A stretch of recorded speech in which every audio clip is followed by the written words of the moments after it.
Well, hello, my name is John Smith, and welcome guests, welcome Severn runners. I get to be your executive pastor, and it has been my privilege over the course of the last couple of weeks to lead us through this message series entitled I Can, in which we have been looking at what I would call one of the most controversial Bible verses that there is, which is, I can do all things through Christ who strengthens me, Philippians chapter 4, verse 13. Now, it's been a couple of years, which means I need to get back at it and probably need to go do it again. But it's been a couple of years since we've cleaned out our garage. And I remember the last time that this happened, we got the family up early on a Saturday morning. We all went out and I gave some very, very specific instructions. I mean, the stuff was packed sky high, wall to wall inside of our garage.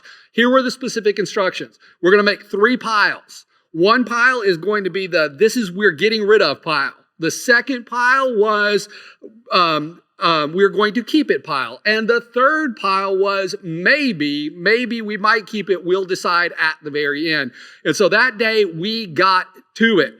We started throwing stuff in piles, and it's amazing how much stuff ends up in the maybe pile and how how small things end up in the get rid of pile.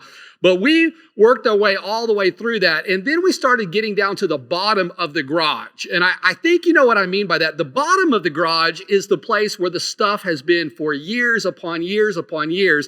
It's the stuff that previous garage cleanings either never got to, or it was the stuff you decided to keep, and yet it's still been there for a decade. And so we got down to the bottom of this, and there was this one trash can. And I opened up the trash can, and as I started to look through what was in there, at the very bottom of it, I discovered some old notes of mine. They turned out to be my college notes. And I picked them up, and I started looking through these notes from classes that I had taken, and I began to find papers that I had written that were down in the bottom of this, papers for classes. One of them I picked up, I looked at it, had a pretty good grade on it, and I began to read it. And as I was reading this, I was having this moment of, what was I thinking? There is no way that I could have actually believed this back then. And number 2, why did I keep it? And number 3, why in the world would my professor have been so dumb as to give me that good of a grade? I could not believe that I had ever thought that way. And that day, I knew that what I needed to do was to get rid of the paper because I had already gotten rid of the idea. Now, I say this because I hope that the journey that you've been through over the course of the last couple of weeks has been a sifting through ideas and beliefs and frivolous things that you've been able to identify that no longer matter to you, that they no longer serve you, that they are keeping you from being able to live the I can type of life. So I hope that you've been on that journey, and I hope that you've been able to take the time to then really dive into what really matters. And we talked about that last week. We talked about the fact that we are supposed to be bearing fruit, the righteousness of Jesus, the righteous character of Jesus, which we're told in Galatians chapter 5 is the fruits of the Spirit, the love, joy, peace, which then when that becomes our state of being, it begins to manifest itself through patience and kindness and goodness, faithfulness, gentleness, and self-control.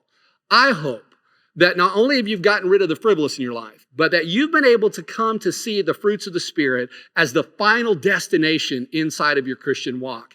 That the whole reason you're following Jesus is to be able to get to the point where your life is doing nothing more than bearing that fruit. And when your life is bearing that type of fruit, that is when you have moved into the Philippians chapter 4, verse 13, I can power. Because when you're focused on the things that really matter, you will be able to do all things through Christ who gives you the strength. So, if fruit-bearing state is the key to the I can life, then how can we get to that state and stay there? Because not many of us are living in a constant state of love and joy and peace and manifesting itself outward through the other fruits.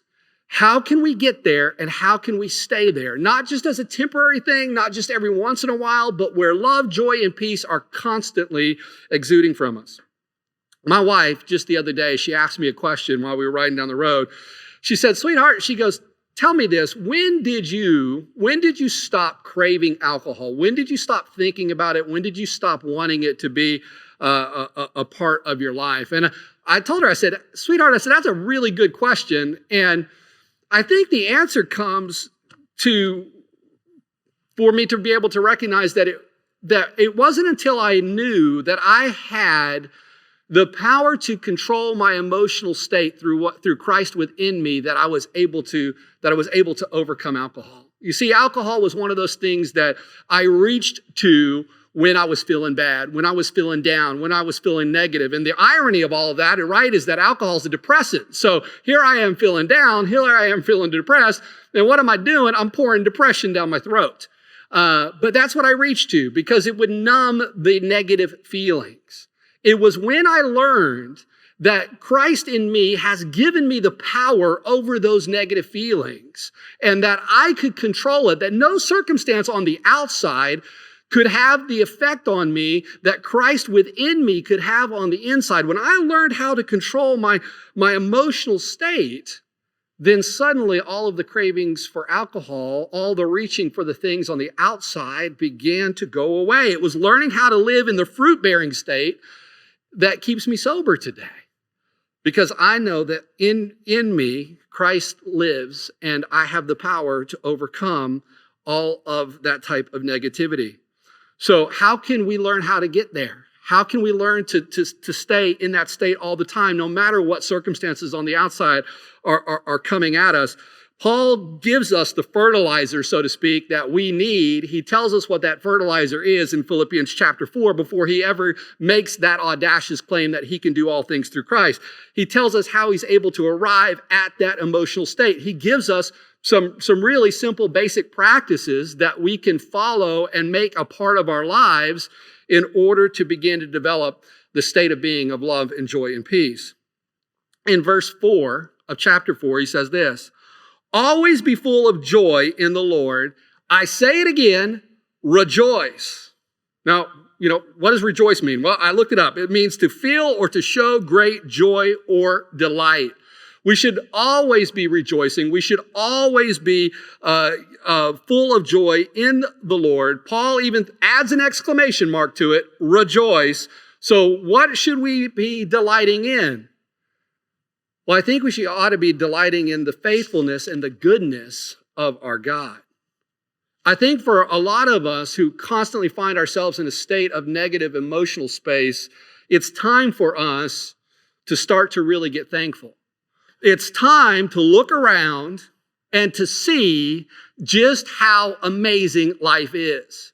To quit focusing in on all of the negativity that is in your life, to quit focusing in on all the troubles, and to look around at the greater, bigger, grander picture and see just how big God is, how amazing He is, how much love He is bestowing upon you. Because what I want to tell you today is even in your struggle, no matter what your struggle may be, even in your struggle, the goodness of God is still present. I was reminded of this early on in this COVID season. My 12-year-old son, Landon, middle child, he was having some stomach issues, and he had been having them for a period of time. And then all of a sudden one day in his next episode, the pain got increasingly worse. And we had just started the quarantine portion of COVID-19. His pain was getting a whole lot worse, and he was having a lot of different issues. And we kind of waited through the night, and it got to be early that morning, and I looked at my wife and I said, sweetheart, we're going to have to take him to the ER.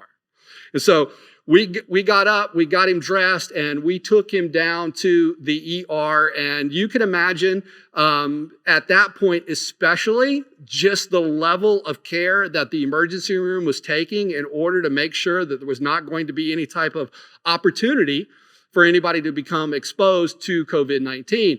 When we walked in and we were trying to figure out, one of the questions they asked us is who is going to stay with him? Only one parent was going to be allowed to be with him. Now, in this type of particular situation, when we're thinking that there's something really serious going on, how do you even begin to decide as to which parent is going to be the one that gets to be with him? We asked him, did he have a preference? He said no. He said, either one of us, quite frankly, was in such pain, I'm sure he did not care. And we looked at one another and ultimately, due to a matter of several considerations, decided that I would be the one that would stay with him. But can you imagine the toughness, right? The tough reality of a mom not getting to be with her 12-year-old son while he's in the middle of the emergency room. We went back to the emergency room, multiple tests were done. After multiple tests were done, the doctor came in and said, hey, here's what it is. Here's what they're probably going to have to do, which was going to more than likely mean some form of an emergency surgery. He was then, they asked us, hey, which hospital do you want him to go to? Washington, Hopkins. We said Hopkins. They took him in an ambulance up to Hopkins, and we followed in behind. And that day, he had emergency surgery. Now, you're thinking to yourself, in the middle of COVID-19, what a terrible time for this to happen. And I guess that could have been the perspective of my wife and I as we were dealing with this really dangerous and very scary type of situation. This life and death situation of our 12-year-old son. But it was interesting because even as we were having the drive up there, we looked at each other and said, God's got good in this. Because I got to tell you that even in the middle of your struggle, the goodness of God is present. And when we got to Hopkins and he went in for the surgery, and I was able to kind of do the research and see what was going on, and the doctors and the team, they were phenomenal. And it turns out that because there were no elective surgeries that were taking place in the pediatric unit of Hopkins on that particular day, my son was the only one in the emergency room, which meant that he would get one of the top pediatric surgeons to be able to do his surgery. Now, if that would have been any other time, he would not have been the one that was scheduled to do the surgery. But even in the middle of our struggle, the goodness of God is present if we will be present to it, if we will open our eyes, if we will look, no matter what it is that you're going through. And so I know that this season of COVID-19 has probably been tough, and there's probably been a lot of things that you face and a lot of things that you've had to give up and that you can't be a part of. But I want to encourage you today to take the time to rejoice. In fact, here's what you might need to do as a family right now. You might need to just sit down together and say, hey, what we're going to do is we're going to come up with 20 good things that God has done through COVID-19. 20 good things. You might even go as far as to as a family, have each family member come up with their own 20 things. Now, it might be easy to come up with 1 or 2 or 3, but what you need to do right now is to really dig down deep into God's goodness and be able to see how His goodness is infiltrating every point of your life. You want to come to the point that your life is fruit-bearing in a state of love, joy, and peace, then thankfulness is the place that we can begin. Paul goes on, though, in verse 5, and he says, let everyone see that you are considerate in all that you do. Don't just rejoice, don't just be thankful, but then also be considerate. Here's the reality. If we want to be considerate, then we have to start to try to build consideration for other people. Oftentimes, the reason why we're not considerate is because we've not considered the situation that other people might be finding themselves in. It is real easy, and we're seeing this happen a whole lot in our society right now. It is real easy for us to find all of the reasons and all of the ways that we are different than somebody else. I'm not like them. I don't have the same skin color as them. I don't come from the same place as they do. I don't speak the same language that they do. I don't have the money that they have. We can find all kinds of ways that separate us. But if we're going to have consideration, then we need to consider other people. One of the practices that I've started to try to put into my life and that I just every once in a while I'm reminded of, and so I will do it. And especially, this is a fun practice if you're going through the mall. If you're just walking through the mall, or if you're in a group of a lot of people, which is not really where any of us are nowadays, but if you're in a group of a lot of people, here's a fun practice to learn how to be considerate of other people. When you look at other people, don't have the immediate reaction of how are they different than me, or judge them in some way, which is what our default zone usually is. Take a moment for everybody that you see and say, hey, I wonder how they're like me, and then watch them and observe them. Just this morning, I was having a cup of coffee, and I was looking at a guy that often goes to the same coffee shop as I do. And quite frankly, I've heard a lot of his conversations with other people, and he's a pretty negative character. He's oftentimes, he just doesn't have a lot of positive things to say. And so naturally, I found that to be a little bit of a turnoff. But this morning, I was thinking that I was going to be giving you all this practice, and I thought, well, maybe I ought to try it today. And so I looked at him, and there he was. He was sitting there with his computer open, and he was typing away, and he was making things happen. And I thought, you know something? He's a man like me. He needs to get away from the office every once in a while. He needs to have his own space. He needs to have his own quiet, and he needs to be able to work somewhere else and figure it out. I was like, we got that in common. And here's the truth. You've got something in common with every single person on the planet. In fact, you've got more in common oftentimes than you don't have in common.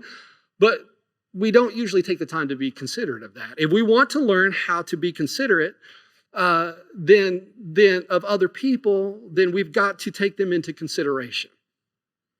That's a way to move toward love and joy and peace. How are we alike? And then here's just a freebie. One way to be considerate is just go encourage somebody today. You find yourself down in the dumps, just go give somebody some encouragement already. Tell them something very specific. Don't just say, I appreciate you. Don't just say, I love you. Say, you know what? I love you and I appreciate you because this is who you are. And give them something specific. That was a freebie, okay?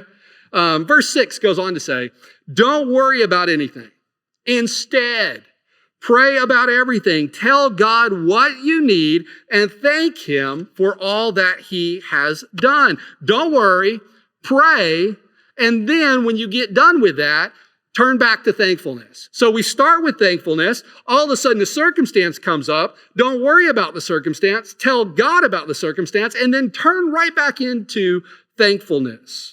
Here's what this prayer really is. This prayer is nothing more than the acknowledgement. When you go to God and say, God, I need this, you are going to God and acknowledging that you do not have any control over anything. One of the craziest paradoxes is that the fastest way to the I can life is to look at God and say, I can't. The fastest way to the I can life is to look at God and say that I can't. In fact, sometimes this is a phrase that I want you to add, maybe a mantra that I want you to add to your life. I want you to write it on your bathroom mirror. I want you to etch it into your dashboard on your car. Maybe go out and get a sign made for your desk. But here's the revolutionary phrase: my God, who loves me, is in control. I'm not. He is. My God, who loves me, is in control. You will move quicker toward that state of being of love, joy, and peace. Verse 7 says, then you will experience God's peace, right? What's the result of these things? You are going to experience God's peace, which exceeds anything that we can understand. You're going to have peace in the middle of your 12-year-old son's emergency surgery, which I'm happy to be thankful for that we did. His peace will guard your hearts and minds as you live in Christ Jesus. And now, dear brothers and sisters, Paul says, here's the one final thing. The one final thing. And I just got to tell you, in my mind, this is the big enchilada, folks. This is the big one. He says, fix your thoughts. Fix your thoughts. Now, I got to tell you that this is the most revolutionary thing that I have experienced inside of my own personal life and recovery, is when I learned the power of the idea of fixing my thoughts, of putting my thoughts on the things that matter. Because here's what I want you to understand, that what you think about determines the way that you feel.